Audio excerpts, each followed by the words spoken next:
And then I began to look at the records and sort of what is there about the India Company? And of course, this was a giant bureaucracy. They kept everything, not just the formal records, but everything, copies of letters, of diaries, everything. There's a massive stash of the stuff, you know. And when people 200, 300 years ago, when they went off to the Far East and they got up to all sorts of outrageous things, they wrote it all down. They weren't embarrassed about it. And so all that stuff is still in the archive. And I realized if I was going to write a book about this, there was just everything, warts and all, you know, it was all there. Why do you think that is sort of unmentioned in like our general understanding of history? I think perhaps because there's a sort of embarrassment about British Empire and colonialism and everything, and what we actually did around, you know, the kind of horrors we, perpetuated around the world.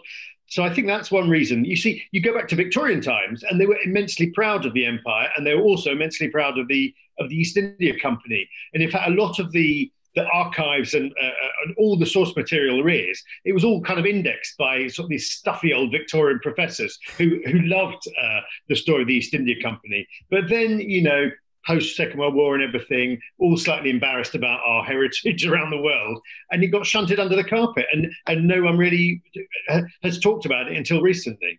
And there's a really interesting perspective actually on that sort of era that comes in *Sapiens*. Actually, you can see it in the background there. Oh yeah, I've just spotted it as I was mentioning it.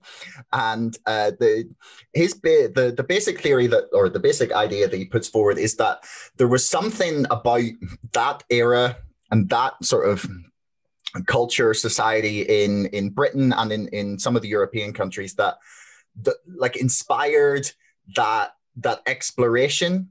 And I think it's weird to me that I'd never really considered the like, obviously the horrors are awful and whatnot, but I'd never considered the virtues of these people who are really like setting out to unknown things in a way that we really can't like understand in our modern society. Like the idea that, you know, we would just set sail and be like, well, I wonder where we're going to end up. Well, it doesn't happen. You know, we have our itinerary, we check in online, we've checked our hostel or hotel on Airbnb or on booking.com, and we visited the street where we're going to come out of the airport on Google Street View. And, you know,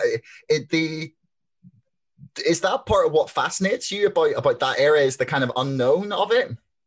Yeah, that is absolutely fascinating. And if you think, I mean, it makes you realize how miserable life was at the time. You know, if you're prepared to set sail, you know, if you're going to the Far East, the Spice Islands, that's where a lot of them were going, you're facing a sort of 3-year round trip. With very, very uncertain food and water supplies when you're on board.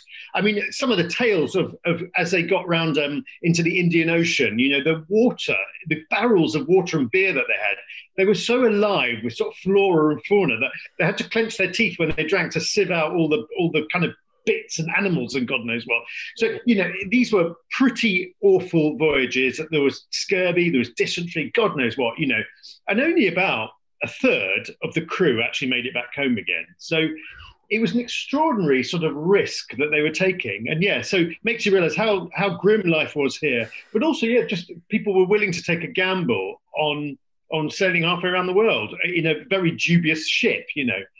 And the other thing that fascinates me is in these early voyages, that they were led by a handful of men who came from a small network of villages in the West Country, largely from Devon. So, and they were all related. So, like Drake, Raleigh, John Hawkins, Frobisher, all these the great names of sort of the golden age, the Elizabethan age of exploration.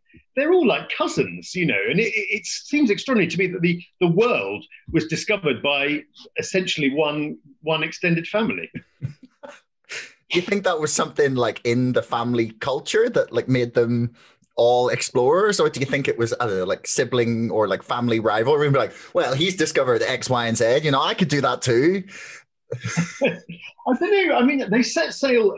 First of all, they went west, and they went west really for fishing, for cod. They wanted the huge Newfoundland cod, and so they were pretty, I mean, they were skilled mariners. They weren't scared to set sail across the Atlantic.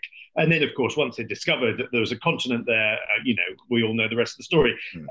But these guys knew how to sail a ship, no, I mean, like you say, it's extraordinary these days. If you think, you go on Google Maps and you can see absolutely anywhere in the world. They didn't even know where they were going, but they were just so attuned to, changes in the color of the ocean. That meant they were getting near land or the changes in the wind, and they sort of really felt it inside them, I think, kind of organically. I mean, like we probably have more of an idea of Mars than they did of what they were going to find in the New World. Absolutely, and also, look at the first sort of colonizing expedition to the New World in 1584-85. I mean, they were setting sail. These guys were not just setting sail on a voyage; they were setting sail to build a new life in a land they knew absolutely nothing about. And so to do that, they had to transport everything they would need for the first year, because they needed to, first of all, they had to take their food, but they also had to take seeds and crops and blah, blah, blah, everything they needed to plant. It's just like an extraordinary undertaking. And, I mentioned the records of the East India Company, but also the records of that first expedition, which was sponsored by Sir Walter Raleigh. Everything has survived. So we know exactly who they were, the first colonists who went out to Virginia, as it was then known. We know exactly what they took on board. We know every record of what they did then. I think for a historian, that's absolutely fascinating, that you can completely piece together the nitty gritty of their daily lives and the struggle that they faced with just surviving for that first year. I can imagine some of the explorers weren't particularly enamored by the bureaucrats who were making note of all this, but it's very useful for us trying to understand it. One of the things that strikes me about your writing is that you try to tell history in almost like a thriller or a novel, and it's almost exclusively from like a personal perspective, or at least that's the way the stories are framed. And like, why do you feel that? Or why do you enjoy writing in that way, and why does that appeal to you?